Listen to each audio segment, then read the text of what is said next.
In this video, I will show you how to hide and unhide photos on your iPhone. First step is open Photos and then select the photo and video you want to hide and select Photos and tap Share button is the bottom left side.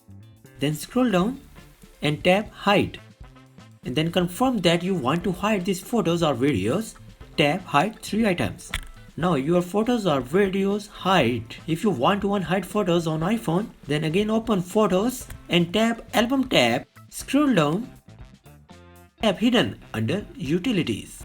Tap the photo or video that you want to unhide. Tap the Share button is the bottom left side. Swipe up and tap Unhide. Now your photos are unhide. There is also a problem with this video, so ask about these comments any problem related to social media and internet. Let them know in the comments bar so that a video can be made on it. Please like this video and subscribe our channel and press icon for any updates and notifications.